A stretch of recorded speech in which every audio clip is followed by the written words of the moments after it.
अस्सलाम वालेकुम दोस्तों, आज मैं आपको बताऊंगा डबल निडल मशीन का गियर सेट कैसे तब्दील किया जाता है। गियर सेट बेसिकली होता है निडलों का वाया के निडलों के दरमियान कितना फासला होना चाहिए। तो ये वाला गियर सेट छोटा लगा हुआ है, इसको हम बड़ा लगाने वाले हैं। तो ये आप देख सकते हैं, ये वाला जो गियर सेट है ये हमने लगाना है। इसका साइज 1 इंच है। जो पहले लगा हुआ है उसका है 1/16 का। तो गियर सेट तब्दील करने के लिए हमें बूट पैर, निडल क्लैंप, निडल प्लेट और दंदराल चेंज करने पड़ते हैं। इन सब का साइज सेम होता है। तो इसको तब्दील करने के लिए सबसे पहले हम बूट पैर खोल लेते हैं। तो जब भी आपने बूट पैर खोलना है, कोशिश करनी है कि जो भी पार्ट्स आपने खोलना है वो गुम नहीं होना चाहिए। उसको बड़े तरतीब के साथ रखना है ताकि मशीन का कोई भी पार्ट्स गुम ना हो जाए। तो बूट पैर खोलने के बाद आपने निडल प्लेट खोलनी है। निडल प्लेट पे 2 स्क्रू लगे होते हैं, एक फ्रंट पे और एक बैक पे। जो फ्रंट वाला होता है उसको आपने सारा खोल लेना है और जो बैक पे है उसको आपने जस्ट लूज करना है। और जैसे ही आप इसको लूज करेंगे निडल प्लेट इजीली बाहर आ जाएगी। तो निडल प्लेट लगाने का भी तरीका होता है। निडल प्लेट के निचली वाली साइड पे कट बने होते हैं जो कि शटल की कटोरी के साथ फिट बैठते हैं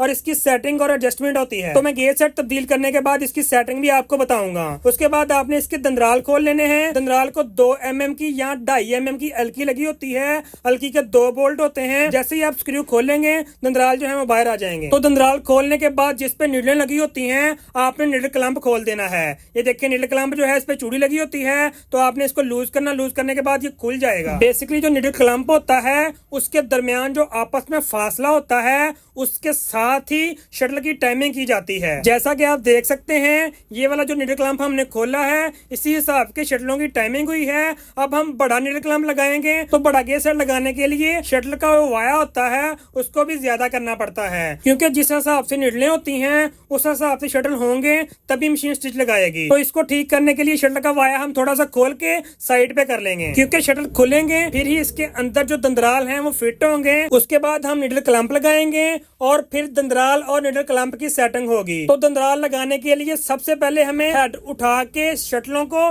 साइड पे करना होगा। तो वो करने के लिए इसके जो अड्डे हैं उनको लेफ्ट राइट हटा के साइड पे करना होगा। ये आप देख सकते हैं, एक स्क्रू ऊपर लगा हुआ है, एक नीचे लगा हुआ है। इनको आपने लूज करना है। उसके बाद नीचे वाला जो स्क्रू लगा होता है उसको भी आपने लूज कर लेना है। फिर नीचे जो एडजस्टमेंट लगी होती है इसके स्क्रू जो है वो भी आपने लूज कर लेने हैं। लूज करने के बाद सामने एक गियर लगा होता है जो नीचे शाफ्ट पे होता है। तो इस पे 3 mm की हल्की के बोल्ट लगे हुए हैं। आपने तीनों स्क्रू जो हैं वो लूज कर लेने हैं। लूज करने के बाद जो मशीन का लेफ्ट साइड वाला अड्डा है वो बिल्कुल रिलैक्स हो जाएगा, लूज हो जाएगा। उसे आप इजीली मूवेबल कर सकते हैं। तो इसका गियर सेट हमने बड़ा लगाना है। तो ये आप देख सकते हैं अड्डा बिल्कुल फ्री हो गया है, इजीली लेफ्ट साइड को हो रहा है। लेफ्ट साइड को हम इसलिए कर रहे हैं, इसके ऊपर शटल लगा होता है और शटल भी लेफ्ट साइड को हो जाएगा। और लेफ्ट साइड कंप्लीट करने के बाद राइट साइड भी आपने सेम वैसे ही करनी है। 2 स्क्रू लूज करने हैं अड्डे के। उसके बाद आपने गियर के 3 स्क्रू लूज कर लेने।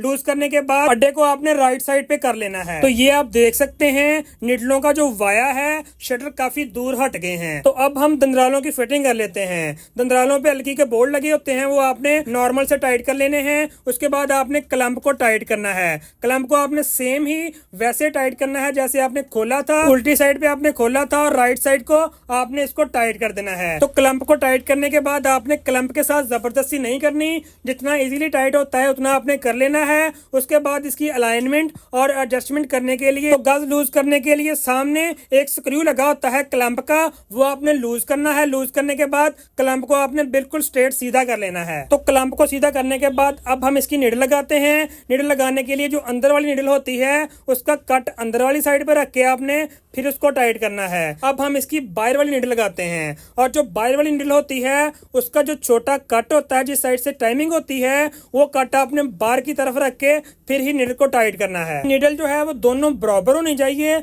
और बिल्कुल बैलेंस में लगनी चाहिए। ये देखें, ये कटोरी पे लॉक बना होता है जिसकी एडजस्टमेंट निडल प्लेट के साथ की जाती है। तो ये आप देख सकते हैं निडल प्लेट के अंदर भी जो कट और जरी बनी हुई है। अब हम निडल का और दंदराल की अलाइनमेंट और सेटिंग करते हैं, क्योंकि दंदराल के अंदर जो सुराख होते हैं उसके सेंटर में बिल्कुल निडल गुजरनी चाहिए। अगर बैक साइड पे या फ्रंट साइड पे या किसी साइड पे भी लगेगी तो आपकी मशीन धागा तोड़ेगी। तो आपने इसकी सेटिंग इस हिसाब से करनी है कि जब गज फुल डाउन हो तो दंदराल के जो सुराख होते हैं उसके बिल्कुल सेंटर में से निडल गुजरनी चाहिए। बाजुकात तो ये होता है कि जब क्लैंप टेढ़ा होता है तो एक साइड पे निडल जो है वो लगती है और दूसरी साइड पे नहीं लगती। तो आपने दोनों का इसका अलाइनमेंट कर लेना है, क्योंकि जब तक आपकी निडल क्लैंप और दंदराल की सेटिंग नहीं हो जाती तब तक आप शटल की टाइमिंग नहीं कर सकते और कोई सेटिंग नहीं कर सकते। उसके बाद जो रॉकर है उसके दोनों स्क्रू अच्छे तरीके से टाइट कर लेने हैं। तो अब हम करते हैं शटल की टाइमिंग। तो शटल की टाइमिंग करने के लिए दंदराल खोल लेते हैं ताकि आपको क्लैरिटी से नजर आ सके। तो शटल की टाइमिंग 2 जगह से होती है। तो जो पहली सेटिंग है वो हम कर लेते हैं।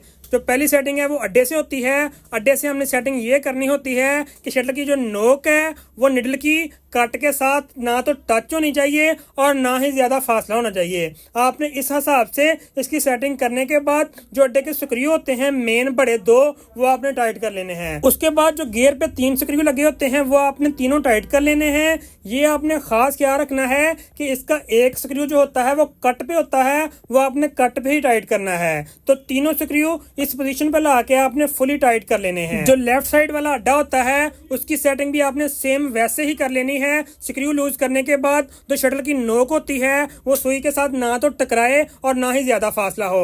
तो इस पोजीशन पर आके आपने इसको टाइट कर लेना है। उसके बाद आपने करनी है गियर की सेटिंग। तो ये आप देख सकते हैं सामने 2 गियर नजर आ रहे हैं, एक लेफ्ट और एक राइट। तो पहले हम कर लेते हैं लेफ्ट वाले की सेटिंग। तो इस पे 3 mm की हल्की लगी हुई है। तो हल्की वाले जो स्क्रू होते हैं वो आपने लूज करने हैं। लूज करने के बाद शटल की और निडल की टाइमिंग करनी है। इसकी टाइमिंग और एडजस्टमेंट आपने इस जगह पे करनी है कि जब गज नीचे से होकर ऊपर की तरफ आए तो शटल की जो नोक है वो कट के सेंटर में से गुजरनी चाहिए। तो ये देखें जब हम रिवर्स लगाते हैं तो रिवर्स के साथ ही जो गज होता है वो फ्रंट को आ जाता है। तो आपने इसकी सेंटर में सेटिंग इसलिए करनी है कि अगर आप इसकी सेटिंग सुराख से थोड़ा सा ऊपर करेंगे तो रिवर्स लगने से ये होगा कि शटल की जो नोक होती है वो सुई के सुराख के साथ आ जाएगी और मशीन आपकी धागा तोड़ने लग जाएगी। इसलिए आपने इसकी सेटिंग जो है वो इस हिसाब से करनी है कि शटल की जो नोक है वो निडल के कट के सेंटर में से ही गुजरनी चाहिए। तो ये सेटिंग करने के बाद आपने ये चेक करना है कि निडल जो है वो नोक के साथ टकरानी नहीं चाहिए, नहीं तो आपकी मशीन धागा तोड़ेगी। और अगर ये निडल के साथ ज्यादा फासला हुआ शटल की नोक का तो फिर आपकी मशीन टॉप करेगी। तो यहाँ पे मशीन की जो सेटिंग है बिल्कुल परफेक्ट है। ना तो मशीन इस सेटिंग पे धागा तोड़ती है ना ही टॉप करती होती है।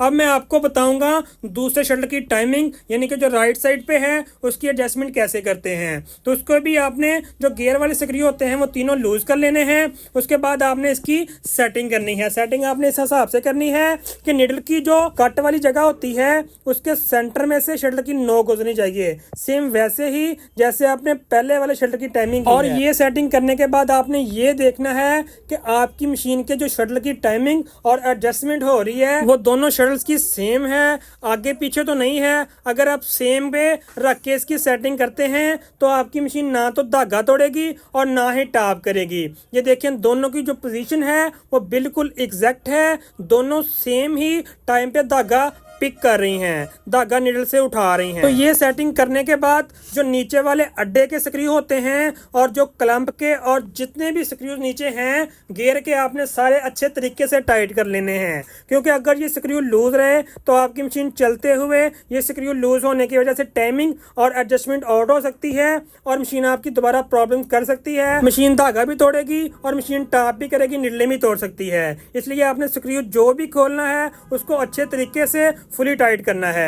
ये हम जो गियर के स्क्रू हैं वो भी टाइट कर लेते हैं, क्योंकि जब गियर के स्क्रू लूज रह जाते हैं तो मशीन का जो टाइम होता है वो आउट हो जाता है। इसलिए आपने इसको अच्छे तरीके से फुली टाइट करने हैं। ये टाइट करने के बाद अब हम इसके दंदराल लगाते हैं। दंदरालों की सेटिंग हमने पहले ही कर ली थी, ये ऑलरेडी सब कुछ हुआ पड़ा है। अब जस्ट हमने दंदरालों के स्क्रू टाइट करने हैं और मशीन को ड्राइव में ले आना है। तो स्क्रू टाइट करते हुए आपने ये चीज देखनी है कि निडल और जो दंदराल के सुराख हैं वो सेंटर में रख के आपने अच्छे तरीके से स्क्रू फुल टाइट कर देने हैं। तो अब हम इसकी निडल प्लेट लगाएंगे। तो निडल प्लेट आपने बहुत एहतियात के साथ लगानी है, इसकी भी एडजस्टमेंट होती है। निडल प्लेट की दोनों साइडों पे कट बने होते हैं और जो कटोरी के दोनों लाक होते हैं वो कट में रख के फिर आपने टाइट करना है। तो निडल प्लेट के दोनों स्क्रू अच्छे तरीके से टाइट करने के बाद आपने मशीन का राउंड दे के चेक कर लेना है कि मशीन बिल्कुल रिलैक्स है। अगर मशीन आपकी बिल्कुल रिलैक्स है तो आप मशीन का बूट पैर जो है वो आप लगा लें। तो बूट पैर लगाने के बाद आपने बूट पैर की सेटिंग करनी है